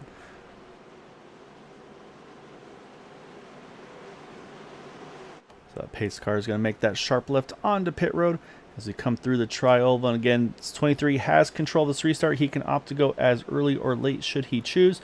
But I think in their interest, they will most likely wait here until that green flag flies, keep control of both lanes. And indeed, as you can see, there's Geico restart zone. They go maybe just a little early as we get back to green. Yep, they're going to get lined up here together, that 23 and the 41. You see Cody Nagels and Derek Walker trying to fight for who gets the draft of those two. They get lined up now. And once again, it's going to spread this field out just a little bit here. So now is going to be the time. Let's watch for that momentum shift. Who gets the big exit? Who gets the big run? Who has the partnership with one another? Because do we see the anybody make some moves to try to block the lanes. And right now you see the 06, he's staying middle. I don't think he wants to go low and get pinned behind our top two, so he's opting to stay in that middle lane behind these front two, and they're all pushing one another, which will now open up for Derek Walker. He's going to lead the inside lane, and he's got help from behind from one of those TW drivers as well. So now does anybody cover that off, or does Derek continue to have that run down low? It's Dean Wilkinson is the pusher. And I say again, Derek's got a little bit of left front damage, will affect his top end just for a bit here, so we'll have to keep an eye on that. But right now, Derek Walker and Sebastian Marin, they're going to lead the inside. And then you got the 06 now with Cody Nichols. He's up top. He's got Seth Gruber with him. And the TW is starting to split up all over the field as well here. So 11 to go. Right now, it's between the 23, the 20, and the 06 are the front three rows here. Yeah, it is crunch time. It's 11 to go. No holds back. Yeah, let's say for Derek Walker, he's just has to try to hold a steady wheel and just basically be ready for all those big pushes. Same thing for Sebastian, same thing for Cody. But we got to still do this for 10 and a half laps, Matt. Or at least maybe 9.5, I should say, until we see that white flag. And then at that point, all bets will be off. You know who we haven't talked about all day long? That number 5 car, JD Crow. He's been hanging in the back the whole race. And now, look, when it's come payout time, he's made his way up more toward the front. Yeah, I say right now that third lane needs help, but they don't have it as of yet. Say right now you got 2 boot knockers, you got TW, and then you got 2 more boot knockers in that middle lane. So right now, let's say that 510 Richard Sanchez, he probably feels like he's kind of stuck in the middle of that group right there. So we'll see what we've got here. But right now, say that third lane, even with just the 2 cars with Seth and Cody, they're pushing very well. As I do wonder a little bit, though, that damage to the left front and the rear of the 20 of Derek Walker, is that affecting his top end at all? So we'll have to see if he can maybe make a little bit more of a charge once Dean Wilkinson gets to his back bumper. But right now, though, we are at 10 to go here. I'm about to come across the line here to get us down to single digits.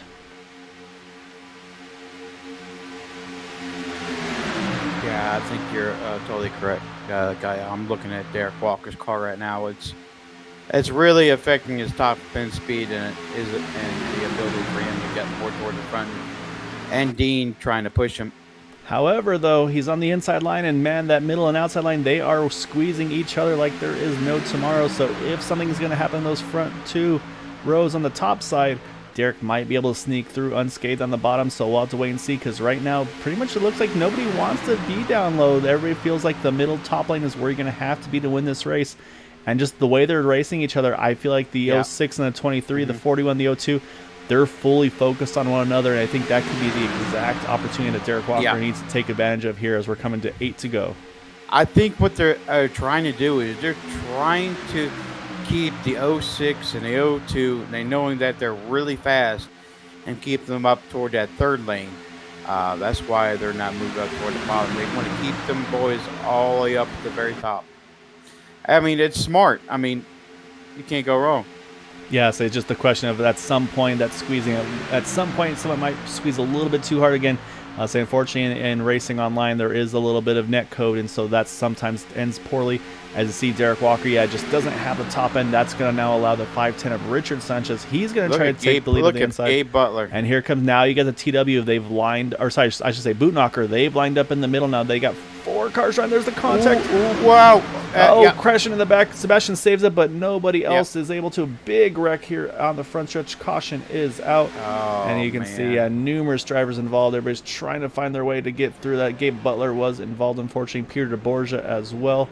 I think Dean Wilkinson also gets a part of that one. I think I saw the 18 a little bit further back with Zach Workman.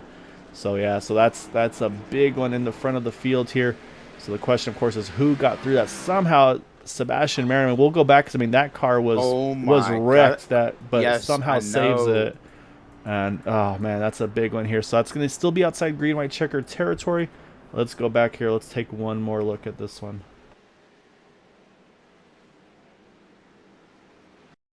So we're going to watch the 23 and the 06. See if we can get a better view of it as we come out of 4. And again, I think, you see Sebastian just drifts up a little bit. Again, everybody's squeezing each other for all they're worth. Or like I said, it felt like it was probably a matter of time. At this point, Sebastian's wrecked. He's done for. He somehow saves it, but then again, unfortunately, the according effect, it finds its way back to Gabe Butler. And then that collects Andy Bergante. Robert DuPont's involved as well. You see Derek Walker also got that piece of it as well. And you see the 55 just about had it cleared, but then he makes contact. He goes up into the wall and into the 20.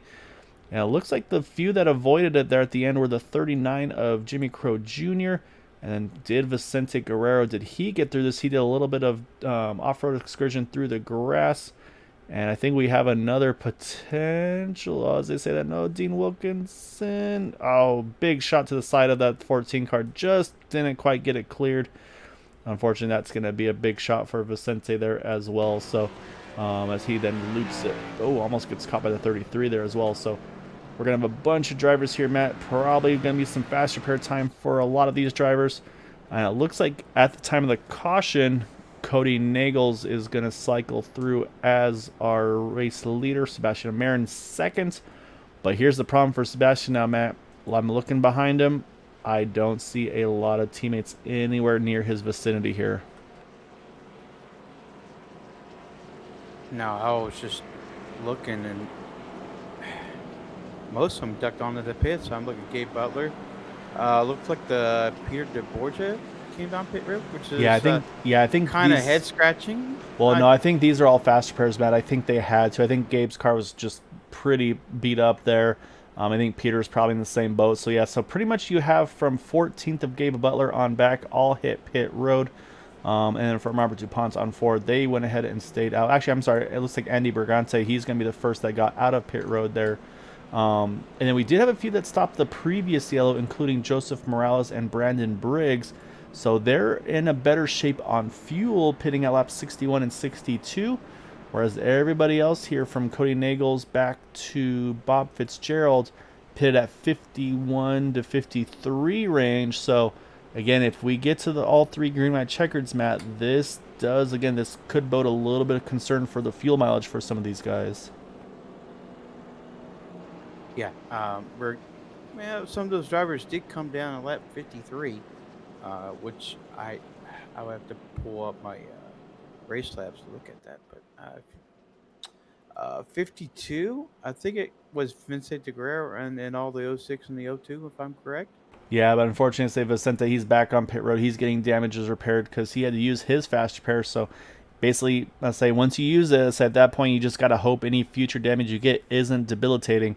And I say he's been in the pits about 2 minutes now in that 14 car. Same thing for Kevin LaChance, about 2 minutes there as well.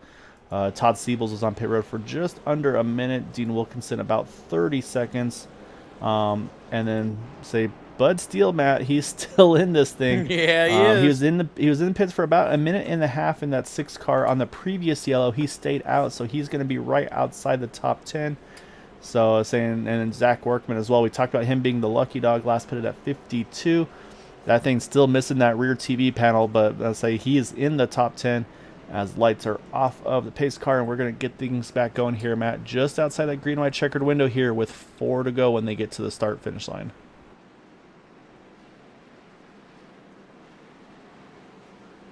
So now it's basically who has the friends, Matt. I look at the inside. I mean, you got the 06, the 02 there lined up together. That's a very good feeling to have there.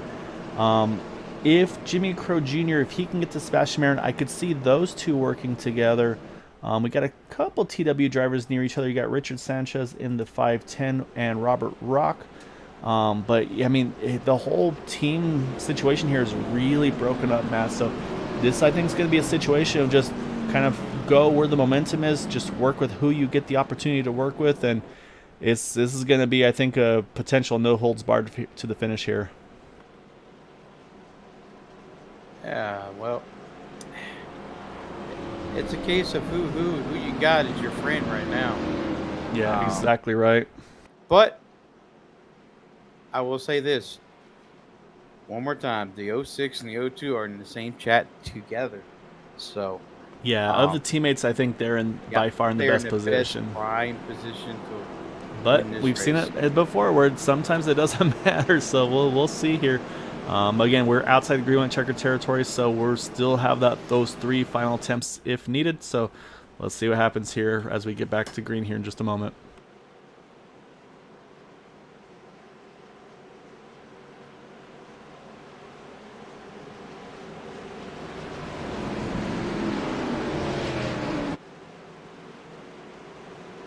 All right, so now we wait for that pace car to make that sharp left onto pit road, hand it over to Cody Nagels.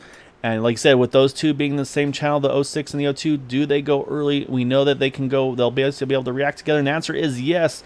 But man, the 06, the 02, they were not on the same wavelength there, Matt, because that 02 was not ready there. And that gives Sebastian there now a big chance for a big, basically be able to get that big momentum and make a move. But he does know as soon as he makes a jump to that top side, I would presume, you know exactly that 02 is going to stay right tucked up on the bottom here. So let's see what they do here. And actually, he's going to stay high. And 02 is going to stay with him here. Cody's going to get dropped by 3 cars, it looks like, the 02, the 510, and the 23. And possibly Jimmy Crow Jr. as well. Yeah, he falls in line in 4th. That just went all backwards than what he was hoping for there. Whoa, what a bump. I was just watching how that 39 had a hell of a run. Yep. I think, yeah, he's probably going to stay on the bottom. Well, now Sebastian, 3 wide for the lead. Yeah, the 510, he jumps top. The 39 is going to push the 02. The 06 is going to push the 23. I'll say this is not at all how I was expecting these guys to do this not thing. According to plan. But I say again, we still have 2 to go here, or sorry, 3 to go at the line. So again, once the white flag flies, then at that point, it's who gets the line first. But we still have that potential of a green-white checkered. And these guys are pushing very hard. But now we got to watch a little further back. Here comes Bob Fitzgerald. He's getting a big push from Robert Rock. Robert Rock's jumping to the middle in front of Zach Workman. We got to watch that second group here because I think that 171, he's going to try to get locked onto that 510 here as we're down to 2.5 laps to go. It's a big move by the 39 from the bottom to the top here. He's going to try to get that third lane going as well. You know, I would not be surprised if I see the 06 back off and drop below the 02. We'll see if he gets the opportunity to, because at some point someone's going to fill that gap, and right now it looks like Brandon Briggs might be in the position to do that. Yep, look at Zach Workman. You remember a couple laps ago he was wrecked? He's still missing that rear TV panel, but it does not matter. He is in 3rd. He's got Gabe Butler. He's got Peter DeBorgia. There goes Gabe. Big move to the bottom in front of the 02. He's going to lead the inside line.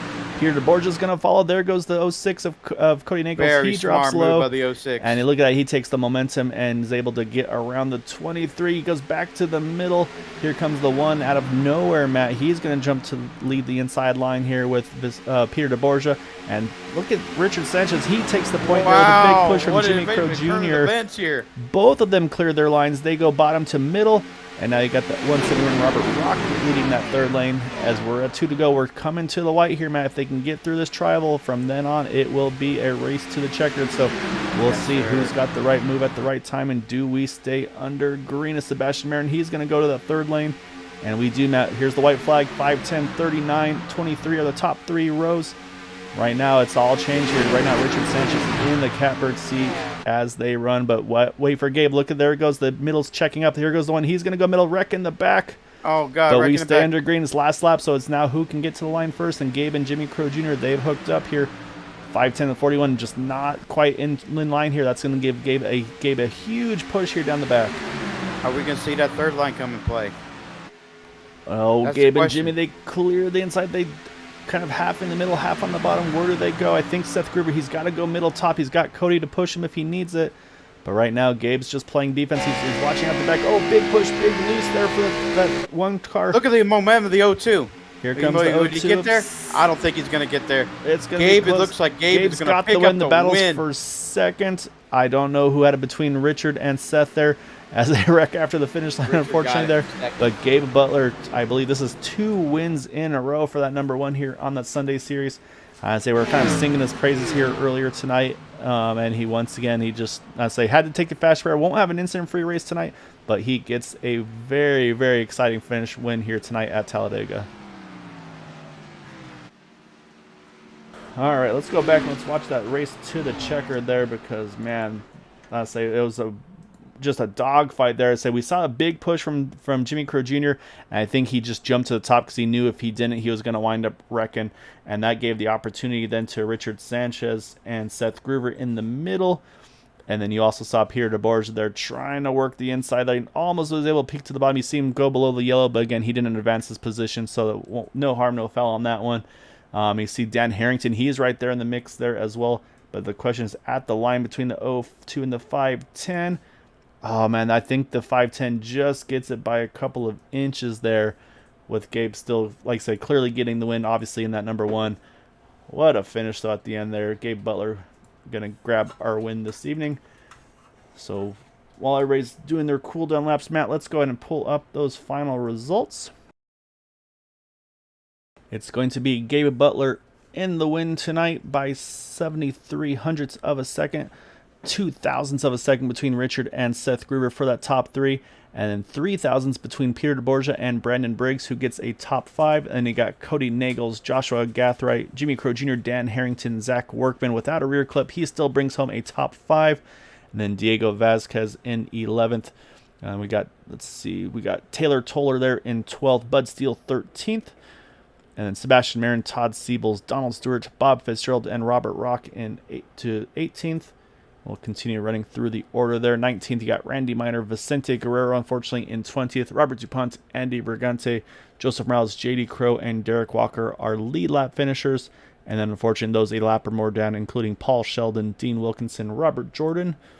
And then early retirements for Eric Laurie, Kevin LaChance, Charles Sanchez, Keith Horner, and Derek Gilleray in 33rd.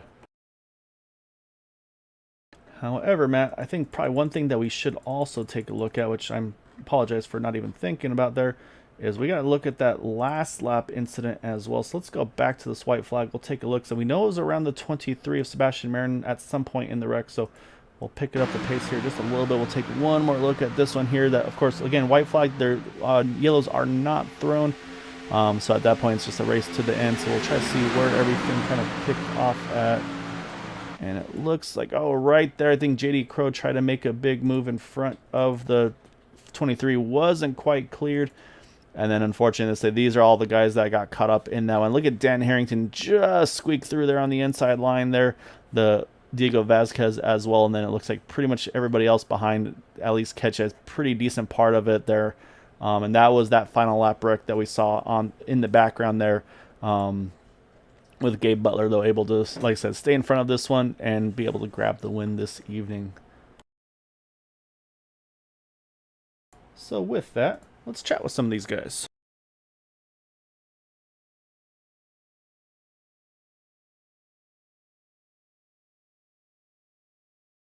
We're going to kick things off with the number 02 of Seth Gruver.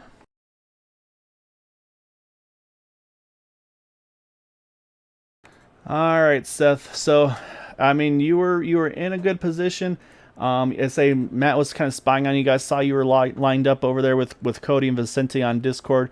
I say that being said, though, I feel like I'm not trying to rub salt in the wounds or anything like that, but I feel like that last restart probably didn't go the way you guys were kind of sorting it out there, because Cody went early, and then from there, I say you were kind of just having to try to chase him back down. Where I'm guessing you guys were trying to count it down together.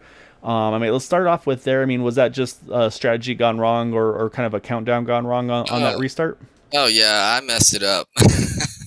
I completely. I mean, he counted it down right. I just I was caught sleeping. I kind of was thinking of the restart zone that they just put on. You know, they just added to the iRacing. So I was, you know, it was my fault, but it worked out in the end, kind of. I mean, yeah, so it still put you in a really good position there at the end, and I mean, you guys were fighting all race long. I mean, tooth and nail. It almost seemed like nobody wanted to really run the inside line. I mean, we saw pretty much it was you guys and the boot knockers either kind of fighting for either to be in the middle or the third lane, and just leaving the inside lane completely open for good portions of that one. Was it just something that you guys felt like today there just wasn't the momentum on the inside line for that to be like the place to be? Or, I mean, what was the kind of the strategy and game plan on where you wanted to be at the end of this one? Yeah, I think we wanted to be on the second line. You know, the bottom line it never goes anywhere, never really seems to win. And especially in these cars, because these cars don't, you know, it's not like the trucks where you got huge runs. These take a while to gather the momentum to get your run. So I guess we want to be on the bottom, but you know, I thought it was a great race. We had a couple green flag pit stops, and you know, I thought it was fun racing. That's for sure. Oh no, it was a really exciting one. I mean, like I said, at one point, I think when you guys all pitted there with about 20 something to go, and I mean, then you get back to speed and everybody's 3x3, and Matt and I was like, no, there's no way they can hold this to the end. And because I mean, you guys were fighting just tooth and nail. Just like I said, from that final pit stop on, I mean, you guys were going after it. Yeah, it was we were battling out there. That's for sure. Yeah, it was exciting to watch. I mean, you guys were killing it there the whole way through. It was like I said, yeah, it was a blast for Matt and I to be able to kind of watch and broadcast. It was a lot of fun. So I saw your mom peek in there for a little bit as well. So it was good to see her back in there. So because that's the thing, I say we get you guys in the race, and I say we get an extra view or so. So I'm a little biased, obviously. So we gotta get you and your brother in here more often. Yeah. Patrick's pretty busy, but it's always good to see my mom watching. That's for sure. Saying, and hint, I'll say, well, we'll do a little switch over there before we let you go, though, Seth, and definitely want to give you the floor here for any thanks and shouts for that podium here tonight. Oh yeah, I always love watching you guys broadcast. I watch you guys broadcast. You and Matt, I listen to you guys do broadcasts on other races, so it's awesome to have you guys watching our race and talking about it, and streaming it. And then I gotta always thank Area 51 because these races are pretty much always going to be clean and fun and respectful. So that's always nice to get on here and race with them. All right, man. Well, great job tonight. Like I said, a well-deserved podium time. So it was definitely a hard-fought one as well. So enjoy this one, and we look forward to seeing you up front here more in the rest of the season. Yep. All right. Thank you, man. Have a good one. All right, be careful.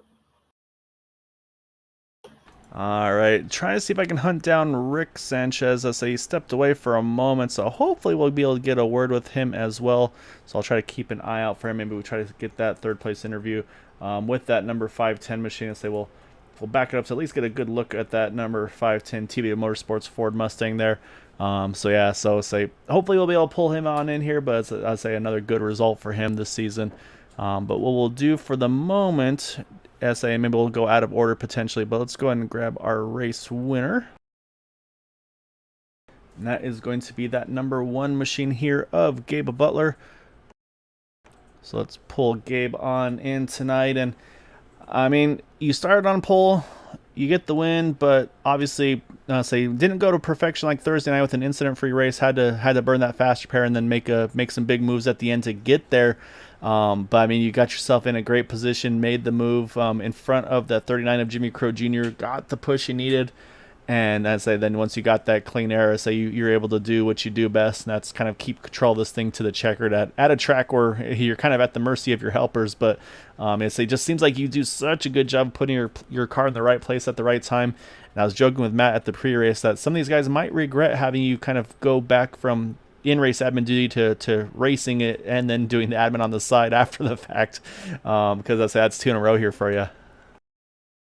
Yeah, I just feel like I got kind of lucky tonight. The positions opened up nicely. I mean, I got some great pushes from the teammates tonight to get in that position. So again, just these super speedways, man. I mean, if you don't have help, you're just absolutely nothing. And I just get real lucky with guys pushing me. Jimmy gave me a great push. Peter did, working with JD and the boot knockers all night. So I can't complain. It's a win, and I guess I needed it because I'm kind of on the bubble there as far as the chase goes. Yeah, so entered tonight on the bubble this evening, but like I said, with the win last week, so I mean, I'm going to say another win here tonight should probably propel you up a good bit as well. Obviously, the drop week could make a big change for some drivers potentially as well, because as after tonight, we got one more to go before that final 4. So, I mean, like I said, I mean, you've hopped on a little bit late, but I mean, you took a couple of races, but I'd say you've kind of taken the season now by storm once again. And like I said, I think we're going to have some guys like, why did we bring that guy back in here and put him back in the track there? But I mean, it was just a hell of a job tonight, Gabe. Very impressive. It sounds rude, but kind of as expected from you, honestly. I say you make it look so easy, and I think that's probably something that Matt and I kind of are a little grumpy about. It's like, man, how does he do this so well, so easily? I know you got great help, but yeah, just an awesome job tonight, man. Like I said, put yourself in the right places at the right time, made the right moves. Everybody was giving up the bottom there at the end, and you finally said, well, you guys go ahead. You give up that bottom. I'll take it there. I mean, how surprised were you to see that stay open for as long as it was there at the end? I'm really surprised. I saw Seth basically getting freight train there, and I thought about going down and getting behind him to help push him on out and then clear him, but that momentum was just too great. I just couldn't. I would have slammed into him. Um, so I made that decision just to go on around with the freight train and then drop down. And I think I had Peter in behind me at one point, was able to get a push, and then I think Cody came down, and we were going back and forth. I had to throw a few blocks at the end, and but again, just super work by the guys helping me get up there. Yeah, so you definitely had a big handful of wheel as well coming out of, or through the travel, I should say, when you got that final big shot from Jimmy Crow Jr. there. So you were working hard there as well behind the wheel to make sure that you kept that thing pointed in the right direction there. But yeah, just hell of a job as always, Gabe. Like I said, just the work you do is so impressive week in and week out. And like I said, I mean, obviously last week I said getting the win, being the only truck incident free over there. Just I'd say it's definitely, I think I'd say a lot of people could learn a lot from just watching what you do in and week out. It's really impressive to do. And I say, if I wasn't in the booth here, I'd be doing the same thing, just trying to learn from you.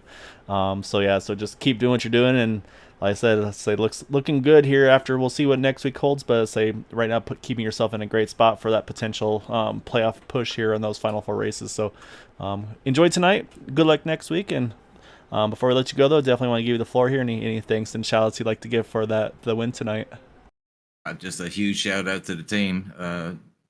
Great job as usual. A bunch of guys in there helping us tonight, and Area 51, of course, and yourself, and I think it was Matt tonight in the booth, doing a great job. I'm sure. Can't wait to look at it. All right, man. I'll get you back over to your teammates, let you guys celebrate and debrief, and say enjoy this one, Gabe. And yeah, look forward to seeing you soon, sir. Thanks a bunch, guys. Talk to you later. All right, that is our race winner in that number 1 machine. Started number 1, finishes number 1. I do need to also mention, unfortunately, don't have Rick in here tonight, so definitely hope to get another interview with him at some point through the season. Do need to mention he was our highest climber as well, 31 positions gained all the way up into second. So very, very impressive run for him from the back to the front in that number 510 machine. So definitely a big shout out for Richard there. But Matt, I'd say same week, same story, another week here. Somehow Gabe Butler just puts himself in the right place, right time, gets the help he needs. So I mean, he kind of talks it down like, oh yeah, it's all the guys that help me and all that. But I mean, there's a lot of, we had 33 drivers in here that would love to be saying the same thing, that they got the right help at the right time. But I mean, you got to be able to put yourself in that position to get these wins. I think you're muted again.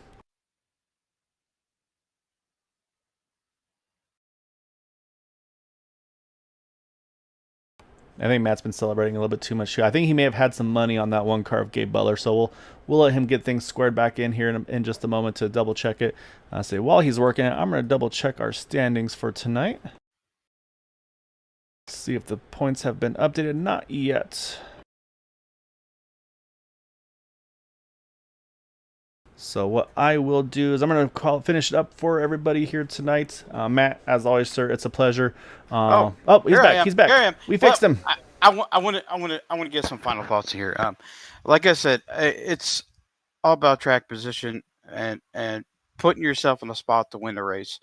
Like I said, I will say this hands down, Gabe Butler, you are the GOAT of Area 51.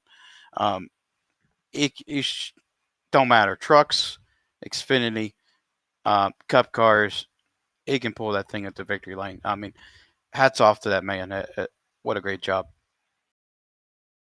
Yeah, no, his abilities are top notch, and like I said, I feel like he kind of undersells what he's able to do week in, week out, but yeah, like I said, this for as difficult as it is to win these super speedway races, I say he's kind of put a clinic on for how to do it and how to do it respectfully and all that as well. And I'm saying, yeah, we're really lucky to have drivers like him and Peter DeBorge and those guys in the league, because they're class acts on and off the track.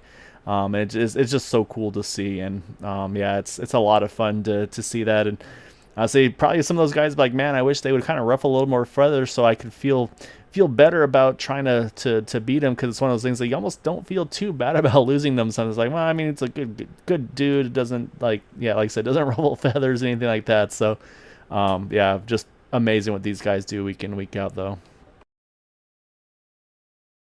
So yeah, so don't take that to heart though, Gabe. So don't start doing any rude things, because we don't want to start rooting against you. But no, joking aside, really want to thank everybody here for watching, supporting us here at Green White Checker TV. We will be back tomorrow night. I believe is going to start the regular season finale with the Next Gen series. So again, the top 8 in points for Monday night, Thursday night, and Sunday night. That's going to be the thing to watch for those guys.